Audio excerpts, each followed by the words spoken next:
am Femi OK. 2 years into the COVID pandemic, we are seeing its impact on the world of work. People have changed jobs, handed in their notice, changed careers, and also lost their jobs, of course, as well. Professor Anthony Klotz has dubbed this phenomenon the Great Resignation. Here's what he told us earlier. What's perhaps most surprising about this Great Resignation trend is that we're 8 months into it here in the United States, and we're still seeing new records being broken for the number of resignations in a month, with the latest record just a few days ago being reported for November.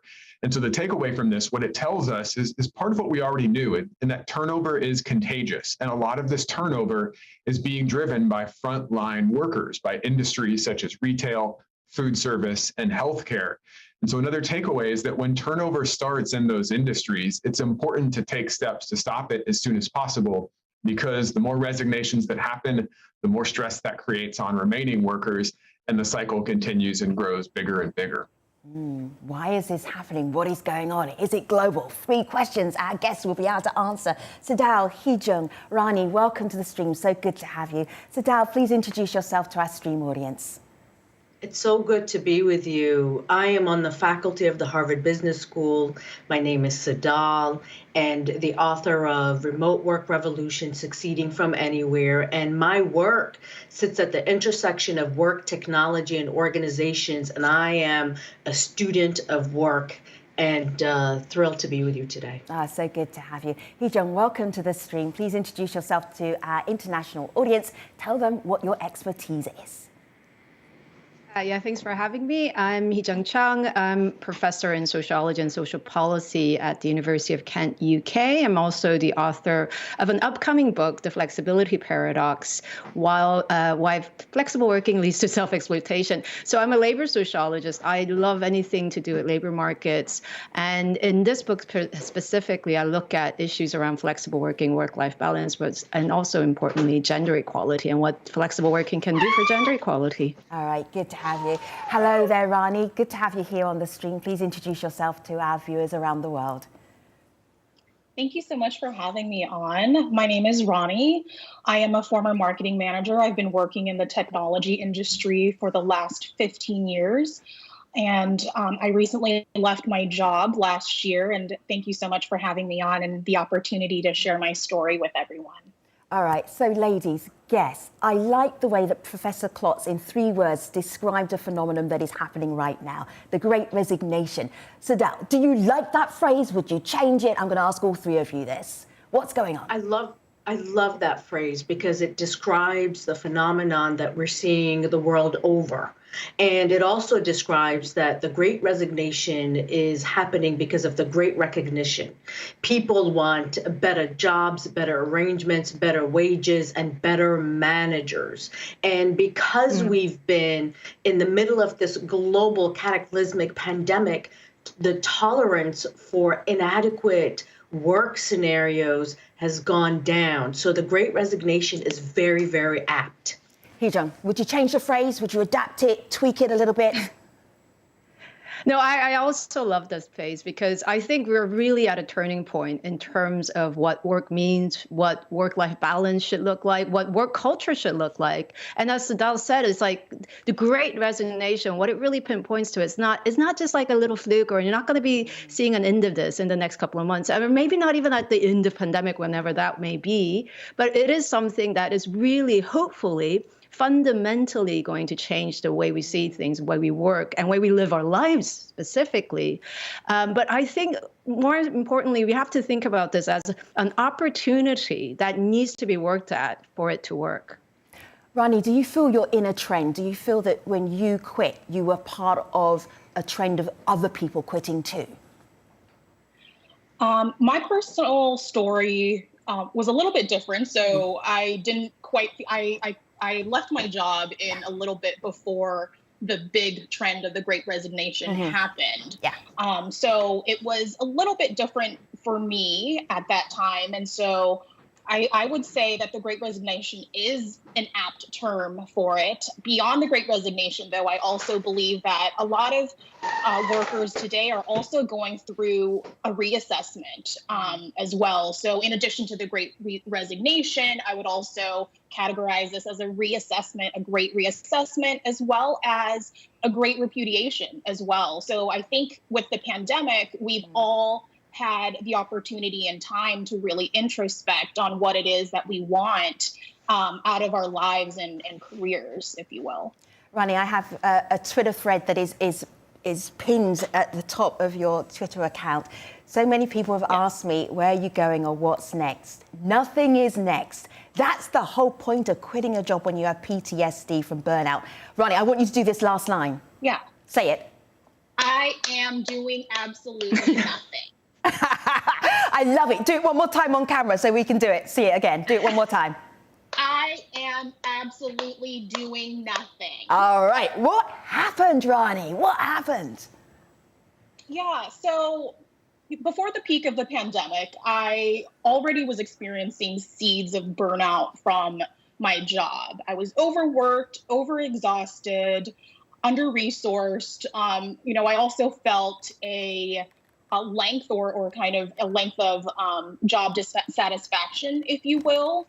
And so when the pandemic hit, I felt an added pressure in terms of, one, being in New York City, being isolated during shelter in place, and having an extra level of, I would say, pressures of living through and working through this time period. And then in addition to that, I also found myself working in overdrive or hyper productivity, if you will, where a lot of times because I was no longer commuting to work, I'm getting calls and meetings at 8 a.m. I'm now more open to having calls with global team members. So I also managed projects that had a global span in Asia and Europe. And so what started happening was I started getting calls before normal work hours and after work hours. Yeah. And in the beginning, it was okay and manageable, but over time, it started compounding, of course, and it spiraled, if you will. Can I ask you a question that I've been dying to know? How do you manage income-wise to do absolutely nothing? I've been dying to ask this question. That's a great question. So I've been working in the tech industry for 15 years now, and I think that we all recognize the income levels that the tech industry offers and the type of lifestyles that we are able to afford. So on that sense, I do recognize my privilege and how lucky I was to be able to do that, while also understanding that there are a vast majority of people that were not able to do what I have been able to do. So I've always been the type to live within my means. Also, so I was able to save a lot of money to be able to kind of chart out and plan out, okay, for the next 6 to 12 months, when I downsize my lifestyle, I will be able to take the time that I need to prioritize my health and my life. Hee-jung, what were you going to say? What we've been I just want to really pick up a few things that Rani just said, which really resonates with what we found in the data. So even before the pandemic, what happens is, people have this idea that if you work from home, in quotation marks, that you're not really working, you're not really being productive. But actually, during the pandemic, people have been working longer, people have been working harder. And as Rani said, you were being asked to do work at some weird godly hours because, no longer do you need to commute, so you could actually be available at any time. And what I think really the Great Resignation is showing, and this has been said by other scholars as well, is that it hasn't just kind of happened during the pandemic. There has been almost like a little bit of a boiling point of people have been unsatisfied. People have been kind of pushed to the edge and just barely managing with just before breaking point. And what the pandemic has done, and especially for working parents, but for also people who don't have children or care responsibility, it just really pushed them over the edge. And also with so many people having experienced grievances in terms of having had lots of, loved ones die, but also get ill, have long COVID. It really gave us a moment to kind of reflect on what is important in life. And one of the things I think was really interesting is this great movement for shorter working, because we realized that work should not be the center of our lives, and it should not take up all the time and energy it has. I feel that you're attacking me, Hee Jung. I'm leaving you to do the show. I'm going to spend some quality time elsewhere. Let me just bring in some YouTube comments. Our audience are watching you, guests, on YouTube, and I have some feedback for you and some thoughts here. So now let me put this one to you. And this is the reasons for why this moment is happening now in the world of work. And AZ Kim says, big reasons: childcare coverage, COVID-19 concerns. And she also said, I was just tired of employers trying to fill their open positions with my position. I feel like it's been magnifying bad bosses, bad companies. We're seeing that, and I think people are just saying, enough. So now, your thoughts? Absolutely, completely agree with you, because this is not an era for mediocre or poor managers. People not only don't have the tolerance for it, but also in many instances where remote work has been a mode of working for many people, not everyone, but for many knowledge workers around the world, they migrated to a remote work format. And remote work requires excellent managers who don't micromanage, who trust their people, who empower their people. So those who have the mentality of butts and seats and treating employers poorly are losing people in one of the fiercest labor markets that we have seen in our lifetimes. The jobs that are available for great people is extraordinary. And with remote work, it's now more borderless. People can get hired in another state and in another country. So the competition is fierce. So the observation about poor managers is very, very true, in addition to the need to ensure that work-life integration is working for people. Let me just put this to you. I'm just going to do this as a speed round because we've got lots of comments in from YouTube. Hee Jung, I'm going to put this one to you. Faruga Stern, it says, I work in healthcare. Healthcare still requires people to work on location, but I'm concerned that the Great Resignation will compel employers to hire those with less experience. Is that possible? Or does it mean that they can pick and choose higher qualified people? I don't know. What do you think? Well, I think this is more about what is an option of what managers think is the best way forward. If you're going to go down the route of constantly trying to find low-paid, lower skilled workers to fulfill your labor force needs, you are going to go into a downward spiral, which isn't going to necessarily benefit your clients, your patients, in this case, your workforce, and yourself, the company as a whole. What is better is trying to figure out, why are people leaving? Why are people, especially in the healthcare industry, leaving in drones? They are suffering from burnout. They are suffering from, not enough recognition, not enough good work quality, working conditions, which can all be solved, which can also, help maintain workers, recruit better workers. And, what survey shows us is that workers actually want better work-life balance policies, possibly more than income. And this is what employers really need to wake up to. Rani, one for you, and this is from Emmanuel, who quit his job last week. He's a financial analyst and he's going to Thailand to work there instead. How did you hand in your resignation? Was it drama? It wasn't drama at all. And,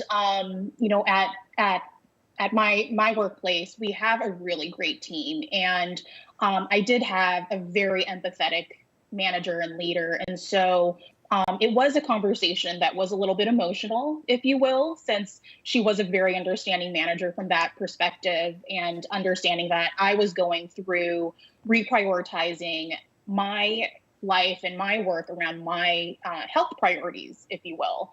And so it wasn't it wasn't difficult in that sense. And so I had a face-to-face conversation. Typically with a resignation, I would like to have an in real life conversation about it. But I did provide a 1-month notice, if you will, and then also helped transition my projects and my team with me eventually leaving. But it was an emotional experience. At the same time, it was also a sense of relief on my part. All right, guess I'm going to bring in a new voice into our conversation, and this is Lola, who gives us a sense that the employees are turning the tables on the employers. Here she is. So for me, the decision to leave my job wasn't actually an easy one. I liked my role and I liked the people I worked with, but for a long time, I've been wanting to start my own HR consultancy business with a focus on young people and early careers, which is where my passion really lies. And I just thought from a product perspective, it's probably the best time because there is a really big skills gap at the moment and young people are needed to fill that skills gap. And also from a personal perspective and a risk perspective, I thought it's also a really good time because I was working as head of people for a recruitment business. So I knew it was really a candidate short market. And I thought, if I try it, it doesn't work, fall flat on my face or whatever, I don't like it, I can re-enter the workforce quite easily because skills like mine are in quite high demand. And so I just decided all those things combined meant that it was probably the best time to take the leap. Could we be entering a golden age for employees, Sadal? We are. The employees have the power today to help frame the type of workforce that they desire. And the reason for this is because even after World War I and World War II, there was a movement to disrupt work, to improve work, to have better pay, better quality of life. And we're seeing it all over again, but to the degree that we've never seen in our lifetime. So it is the period where employees have a lot of power. It won't last forever, but they have a lot of power today. Hee-Jung, go ahead. I'm gonna slightly disagree with you here. So I think it really varies. Obviously, I mean, even just looking at the professionals, and we've seen this happen, especially early on in the probably not last year already. Like you see the CEO Apple, Goldman Sachs, all sorts of other tech companies, even tech companies where, you realize this could be completely done at home. This could be done completely flexible, asking people to come back because of why. And if you listen to the reasoning behind why some employers are asking workers to come back into the office, that has nothing to do with productivity. It has nothing to do with providing better quality work. It actually has to do with a lot of management things about how managers don't feel apt to be able to, without micromanaging workers, to manage workers that work across the globe the reality, though, Hee-Jung, if I may, is that even though they asked people to come back, they've all walked it back and changed their minds. In fact, Apple has said that they haven't even set a return to office date. They recently gave every employee $1,000 in order to enhance their home offices and have said that their return to office dates are postponed indefinitely. So all of that, it's an aberration, all that bravado has not come to pass. Why? Because employees have the power. Yeah, but if you look at what's happening, for example, in London, so London was completely empty. And now with the government enforced work from home policies, workers are working from home because it's illegal to go into the office, especially if you're a white collar worker. But even despite that, just a personal experience here, my husband's currently looking for a software developer job, which need not be in the office at all. But majority of the companies that he's interviewing do want people to come in 2 to 3 days a week and at least 2 to 3 days, if not more. And this actually in many major companies. And this is something that we hear from a whole range of people and potentially from companies where, again, you question the rationale behind why this is necessary. And companies cannot adapt. They are slow to adapt to something that happened very fast, that wasn't planned for. And even 2 years later, does that mean that businesses and companies and organizations, they're just not adaptable? They're not adapting fast enough is what I think. I think a lot of companies don't fully understand that this isn't just about remote working, giving people remote working opportunity a day or two a week. This is about really radically transforming the way we work, where it needs to be done and what it is even. But a lot of managers are what they're trying to do is post-pandemic, just go back to where it was, make minor small changes of, okay, we'll let you work a day a week or 2 days a week. And is that enough? And hoping that will be enough for workers. Now, Now, this is why workers collectively need to push back, because these kind of negotiations cannot be done individually, because individual workers rarely have enough power.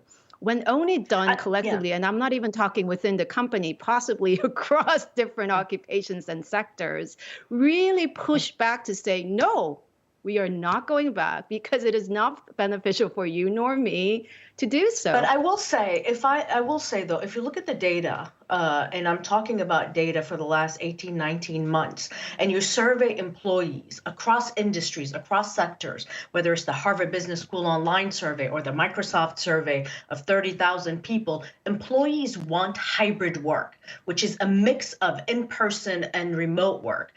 They don't want necessarily all remote work. Maybe about 20 to 30% want all remote work, but the vast majority want hybrid work. And you have about 15% of the population oftentimes who want to be just in person only, including very young people who are building their careers. But the reality is not everyone wants full remote work. Hybrid is what's the most important thing for people today. Let me just bring in Hee-jung's survey. It's not just Hee-jung's survey, it's University of Kent, looking at reasons why people want to work from home after lockdown. I'm not even sure when that is going to be, but you know, in a post-COVID world, who knows when that will be, what year that will be. Right at the top, commuting time. Like, why would you spend so much time commuting? When we did the stream at home, I literally walked down the stairs and there I was at the office.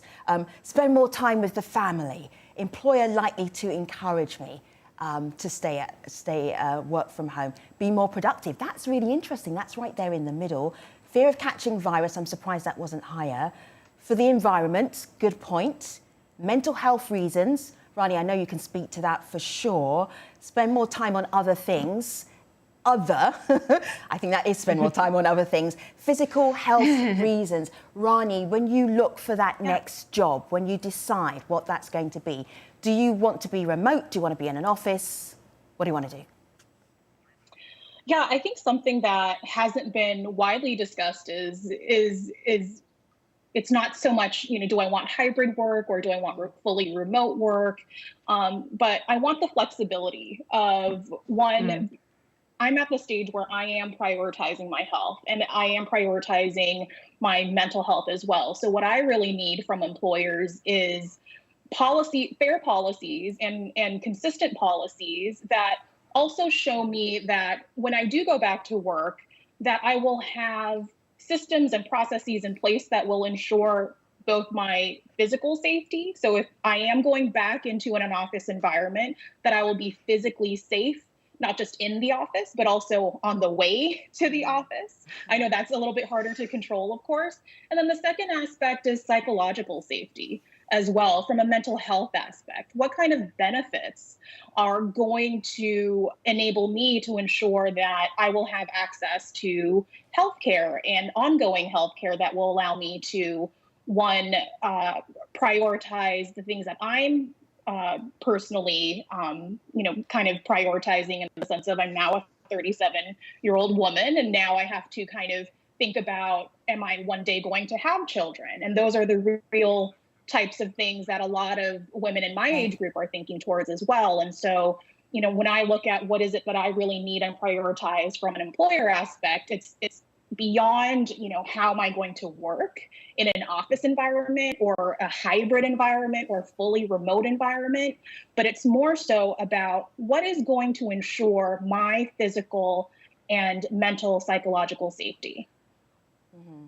I've got one I more. think that's absolutely correct. Sure. Sorry. Yeah, because I think the key. Yeah, sorry. Go ahead, I'm going to wrap up the show because we could talk about work all day long. I want to show you something here on my laptop, which is the premise for where we started, taking us back to where we started. Will the Great Resignation change the way we work? In a sentence, Sadao, Hee-jung, Rani, what do you think? Sadao, you start. Yes, absolutely, because work has changed and workers have changed. Hee-jung. Yes, and I think the most important thing is that workers need to be given more control and autonomy because they know how to work best. And Rani.